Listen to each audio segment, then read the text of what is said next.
बहुत बढ़िया लो बोला है जी। लो मजा आ गया। बैठिए। मंच की सजावट कर रहे काजी सबीर रहमान, सारे बड़े भाई। मंच पे बैठना ही अपने आप में ये बताता है कि आप लोग किसी परिचय के मोहताज नहीं हैं। इसलिए आप लोगों का परिचय मैं अपने छोटे भाइयों से करा करके तौहीन नहीं करना चाहता हूं। ये कहना चाहता हूं कि आज आपको ये देखना पड़ेगा। अभी बड़ी बड़ी बातें हो रही थी, अधिवक्ता एकता जिंदाबाद, हम लोग अधिवक्ता एकता है, लेकिन ये खाली कुर्सियां बता रही हैं कि हमारी अधिवक्ता एकता क्या है। अपनी अपनी बात कहने के बाद में सीनियर्स की बात न सुनना, ये नाफरमानी है। इसको आप अधिवक्ता एकता कहते हैं। आप लोग सीनियर्स को सुनना नहीं चाहते, सीनियर्स के साथ चलना नहीं चाहते, लेकिन कहते हैं कि मैंने सड़क के ऊपर बैठ करके आंदोलन किया। सड़क पे आंदोलन करने के लिए अधिवक्ता की जरूरत नहीं पड़ती है। हमारा कार्य क्षेत्र हमारा न्यायालय है। अधिवक्ता प्रोटेक्शन एक्ट क्या है मैं आपको बताता हूं।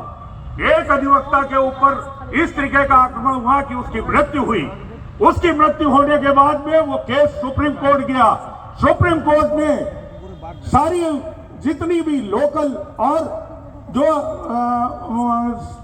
जितनी भी सरकारें थी सबसे कहा कि भाई जो अधिवक्ता आप लोगों के लिए कार्य करने आ रहा है उसके लिए प्रोटेक्शन के लिए आप लोगों को कुछ सोचना पड़ेगा। सुप्रीम कोर्ट के आदेश के अनुसार वो एडवोकेट प्रोटेक्शन एक्ट हर जगह लागू कराने के लिए सिफारिशें की गई। राजस्थान में एडवोकेट प्रोटेक्शन एक्ट लागू कर दिया गया है। हम लोगों के वहां मैं ये नहीं कहता हूं कि वो हम लोग करवाने की कोशिश करेंगे, लेकिन आप लोगों के सहयोग से ही हो सकता है। अधिवक्ता अकेले में कुछ नहीं है, हम एक सिंपल इकाई हैं, लेकिन हम मिलजुल करके अगर बैठते हैं तो ये हमारी मुट्ठी बनती है। और इस मुट्ठी का जहां पर भी आप प्रयोग करेंगे तो मैं जानता हूं कि ये बहुत जोर से बजेगी और इतनी जोर से बजेगी कि इसकी गूंज बहुत दूर तक सुनाई देगी। मैं आप लोगों से आह्वान करता हूं, 1993 से यहीं पे प्रैक्टिस कर रहा हूं।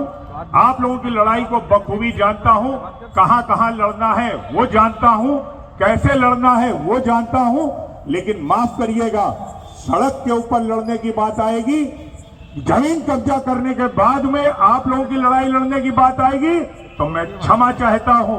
लेकिन जहां आपका कोई भी नैतिक मूल्य या आपके ऊपर पर्सनल आघात होगा, मैं पहला आदमी होऊंगा जो आपके लिए न्यायालय के अंदर लड़ूंगा, यहां से लेकर सुप्रीम कोर्ट तक लड़ूंगा। जय अधिवक्ता समाज, जय हो। बहुत